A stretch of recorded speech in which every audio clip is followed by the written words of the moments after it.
Alam mo, Kay, hanga talaga ako sa pagiging pasensyosa mo to your BF.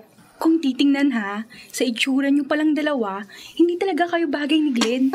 Ano bang nagustuhan mo sa boyfriend mo na yon? Habang 1 taon pa lamang naman kayo, makipag-break ka na kaya? Tawan-tawa! Oy, alam mo Marian, kung hindi lang talaga kita kaibigan ng 10 taon, mag-FO talaga tayo. Mali yan nilalait mo yung boyfriend ko. Ikaw pa, isa ka pa, tawa-tawa ka pa dyan. Cause Marian is right. Naniligaw pa lang sa'yo yung overconfident na boy na yon. Ayaw na talaga namin sa kanya. And here you are. Ang bilis-bilis mong ma-in-love sa words of affirmation. Kaya wake up! Your boyfriend is not worth it. May mga narinig ba kayong reklamo sa akin tungkol sa pakikitungo niya? Wala, di ba? As long as pinapakitunguhan niya ako ng maayos, I'm fine with it. Bessie, it's the bare minimum. Natural lang na maayos kanyang pakikitunguhan. But remember, yung kwento mo sa amin before na sinungitan niya yung waiter nung nagde-date kayo?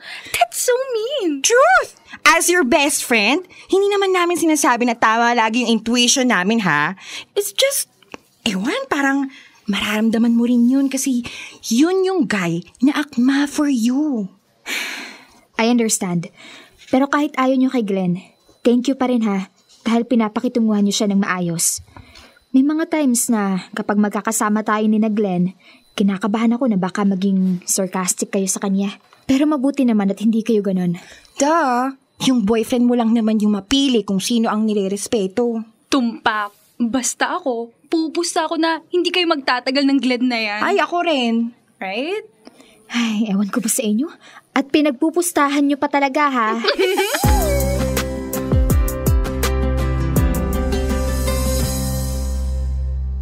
Sigurado okay na matutupad natin ang mga hiling natin dahil nakumpleto natin itong simbang gabi. Sana nga, matupad yung wish natin. May wish ka na ba dati na natupad dahil sa perfect attendance mo sa simbang gabi? Oo. Walang iba kung hindi ikaw. Lahat ng hiniling ko sa isang babae, sa'yo ko yun nakita, Kay. Talaga ba? Oo, totoo. Ikaw, anong wish mo yung natupad na? Ngayon pa lang ako nag-wish dahil hindi ko talaga nakaugilaan yung pagdalo sa simbang gabi. Anong wish mo ngayon? Sana yung online business ko mas lumago pa. Ikaw, ano yung wish mo? Wish ko na mapakasalan na kita next year. Dahil mula nang dumating ka sa buhay ko, hanggang sa magpakailanman, hindi pa rin ako magsasawa na hilingin ka. Ikaw, Glenn, ang cheesy mo ngayon Ikain na lang natin ang bibingka yan or puto bumbong. Anong gusto mo? Tingnan muna natin, pero parang gusto kong ibigin ka. Ay, nako. Ito na naman po siya sa pagiging cheesy. Tara na. Bango talaga ng bibingka. Isama mo pa yung lamig ng simoy ng hangin, love. Paborito ko talagang panahon ng Pasko. Ay, totoo nga. Tara, bumili tayo ng puto bumbong tapos, Kay, pwede bang ibili mo rin sila mama? Mahilig kasi yan sa puto bumbong. Sure, no problem. Pakikamusta na lang ako kila tito at tita. Oo naman. Ate, pagbilan po ng 3 puto bumbong saka 1 bibingka. Thank you po. Heto na, love. Kainin na natin. Mas masarap to kapag mainit. Kakainin ko na lang din yung akin sa bahay. Saka, kaya mo namang umuwi mag-isa, love, no? Ay, ang sarap sana niyang kainin, love, kung mainit. Saka, oo, huwag mo akong intindihin. Mag-book na lang ako ng ride pa uwi sa amin. Ate, kuya, palimos po. Pwede po bang makahingi? Pangkain lang po. Gutom na po ako. Nako, nagugutom ka ba? Gusto mo ibili kita ng bibingka? Alis! Love! Love, okay ka lang ba? Paano kung mandurukot yan? Tingnan mo nga kung makadikit sa'yo, mamaya tangayin yung wallet mo. Hindi po akong masamang tao. Nanghihingi lang po ako ng pangkain. Oo nga, love. Nagugutom lang naman yung bata. Heto, sa'yo na tong bibingka ko. Kainin mo to ha, tapos heto kung sakaling mauhaw ka. Kaya namimihasa yung mga ganyan. Dahil sa'yo. Hoy bata, umalis ka na nga. Grabe naman po kayo. Napakasungit nyo. Ang pangit mo naman. Pangit! Pangit! Ba't sumasagot ka pa? Love, stop na. Bata yan, huwag mong patulan. Alam mo, kaya dumadami ang mga irresponsableng tao dito sa mundo dahil sa mga taong kagaya mo. Glenn, pwede bang hinaan mo yung boses mo? Nakakahiya. Pinagtitinginan na tayo. Wala akong pakialam. Napahiya ako dahil sa'yo at sa bata na yon. Sinabihan na kitang huwag mong bigyan pero binigyan mo pa rin. Ano ang problema sa'yo, Kay? Masyado kang pasanta. Santa-santita. Paano yan? Wala ka ng pagkain. Pinamimihaso mo pa yung mga taong hawak ng sindikato. Glenn, tumahimik ka na. Huwag mo nga akong hawakan. Sa susunod na magbigay ka pa ulit, iiwanan na talaga kita. Pinapahamak mo ang sarili mo. Teka, Glenn, saan ka pupunta? Umuwi ka na. Love!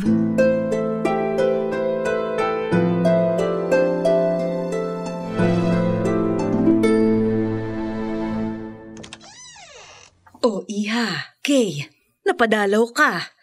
Maraming salamat pala dun sa puto bumbong na padala mo ha. Halika, tuloy ka, maupo ka muna. Good morning po, tita. Pasensya na po kayo kung napunta po ako ng walang pasabi. Hindi po kasi ako nire-replyan ni Glenn 3 araw na. Nandito po ba siya? Oo, nandito si Glenn. Sandali, tawagin ko lang ha. Glenn! May bisita ka! Andito si Kay! Oh, ba't ka na rito? Love, hindi mo kasi ako nire-replyan 3 araw na. Galit ka pa rin ba sa akin? Teka nga. Kay, di ba napag-usapan na natin na kapag pupunta ka dito sa bahay, mag-uuwi ka ng pasalubong man lang? Kapag sa mga pulubi, napakagalante mo, pero sa pamilya ko, hindi. Glenn, pwedeng pakihinaan yung boses mo. Nakakahiya, baka marinig tayo ni na tita. Wala akong pakialam, Kay! Nandito ka sa pamamahay ko, kaya ako ang masusunod dito. Love, bakit sobrang naman yata ang galit mo sa akin? Nandito na nga ako para humingi ng sorry. Ilang beses kitang kinakontak, tapos ganito mo ako pakikitunguhan? Ano nangyari? Okay ka naman, di ba? Okay naman tayo? Pero bakit ganito? Wala ka kasing respeto. Napaka-insensitive mo, Kay. Wala ka rin galang sa magulang ko. Hindi ka man lang nagsabi na papunta ka. Alam mo, ang mabuti pa umuwi ka na. Love, huwag naman ganito. Saka na lang tayo mag-usap kapag marunong ka ng rumispeto.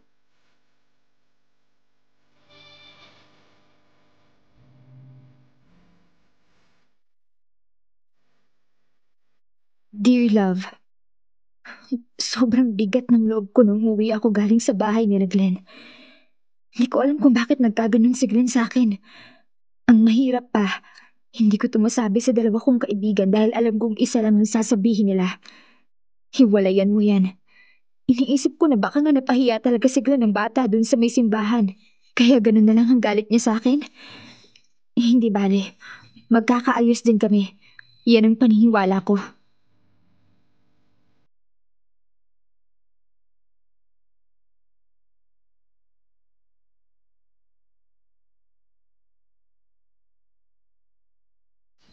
Ano, Pam? Nakasecure ka ng concert ticket? Aba, syempre naman. O, ikaw ba? Hindi eh. Psst, Pam. Tingnan mo yung si Kay. Parang problemado. Huy, Kay! Mukha kang nalugi dyan. Is everything alright? Yes, okay lang. May mga kausap lang akong customers. Wala namang favorite singer yang si Kay. Ni hindi pa yan umaatin ng concert. True. Guys, excuse lang ha. Si Glenn tumatawag. Ay, nako. Diyan ka na. Hello, love.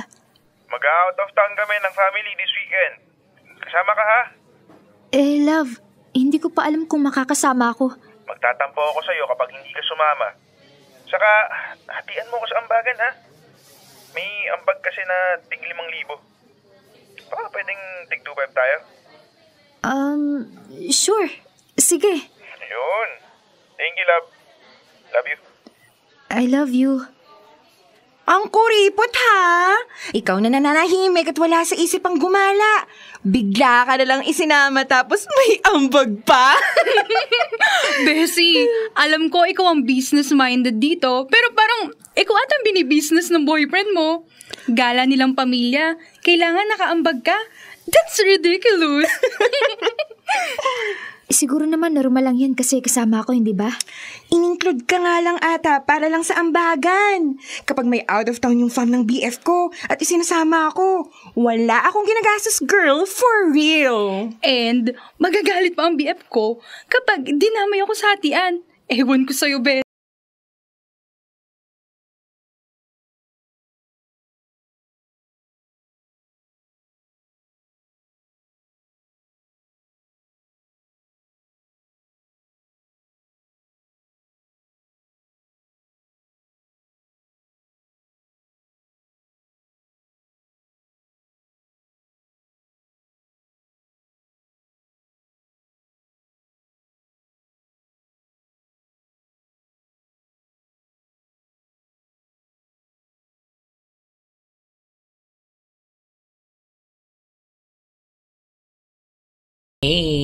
Buti nakasama ka. Ano ba itong si Glenn? Lagi talagang tulog kapag nasa biyahe. Okay ka lang naman, Kay? Yes po, ate. Alam mo, yung ex ni Glenn, lagi din namin kasama sa mga ganito. Napakagalante kaya nun. May kaya kasi yung pamilya nun. Ma, naalala mo yung nilibre tayo ni Rhea ng cottage sa Pangasinan? Tapos gamit pa yung van nila. Oo. Naku, Angel. Nasaan na ba si Rhea ngayon? Ay, nasa Canada naman. Doon na siya tumira kasi mag-aaral daw ulit. Ang lambing ng batang yun ano. Tapos lagi pang may pasalubong sa atin kapag nadating. Kay, masanay ka na ha. Lagi talaga namin pinag-uusapan si Rhea. Madami kasi kaming good memory sa kanya. Okay lang. Matulog na muna ako ha.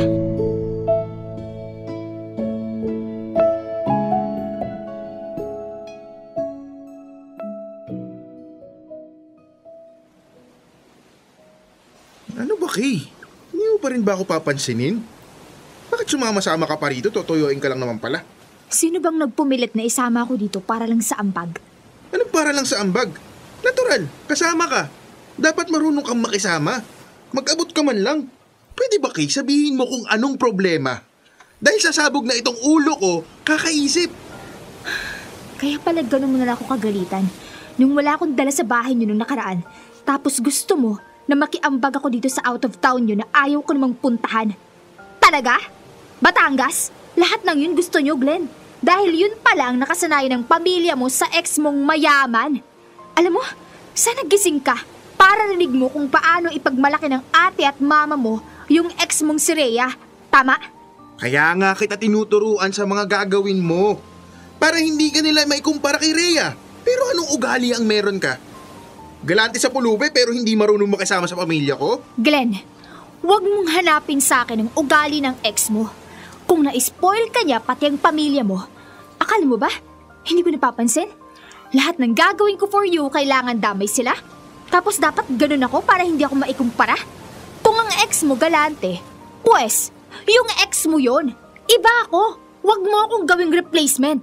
Ano bang napala niya after ng breakup niyo? Wala, hindi ba?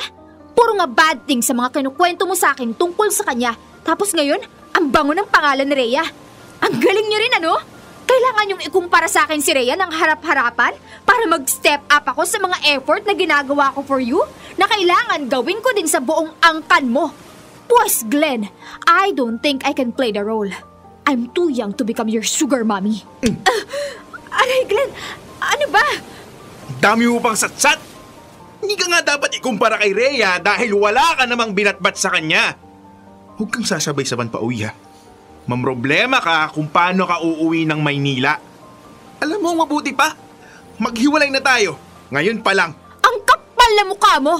Ikaw pa talagang may lakas ng loob na makipaghiwalay sa akin? Break na tayo! Ako ang mas may karapatang umayaw. Ang gaspang ng ugali mo, 10 ng pamilya mo! Bahala ka sa buhay mo! Palibhasa kasi, wala kang pamilya. Tama na, Glenn, pwede ba? Totoo naman ah! Hindi ka marunong makisama. Palibhasa, nabubuhay ka lang parati na mag-isa. Napakamakasarili mo! At kung pag-usapan man ni na ate at mama si Rhea, wala kang pakialam dun. Dapat talaga nakinig ako kay mama na huwag kang patulan. Glenn, tumigil ka na. Hiwalay na tayo, di ba? Huwag mo nang dagdagan pang sama ng loob natin sa isa't isa. Deserve mong marinig lahat ng ito, Kay. Dahil selfish ka. Sinabing tama na! Tama nga yung bata. Pangit mo! Pangit na nga ng mukha mo! Pangit pa ng ugali mo! Hindi na ako magtataka dahil pangit ng lahi mo. Alis na nga dito. Ang papangit nyo!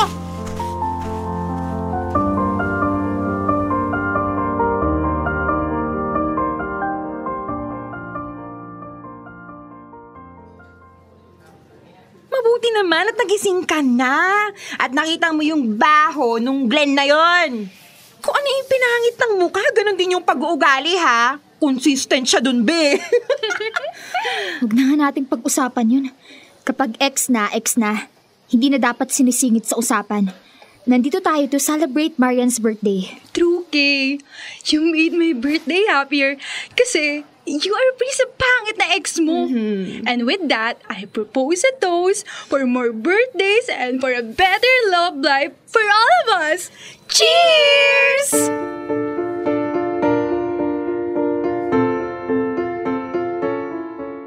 Dear love, huwag mong hanapin ang ex mo sa current na karelasyon mo. Huwag kang unfair. Kapag hindi ka pa ready, huwag ka munang makipagrelasyon. Simple lang naman, di ba? At kayo naman ang mga nakikisawsaw lang sa love life ng may love life, pwede bang maging supportive na lang kayo?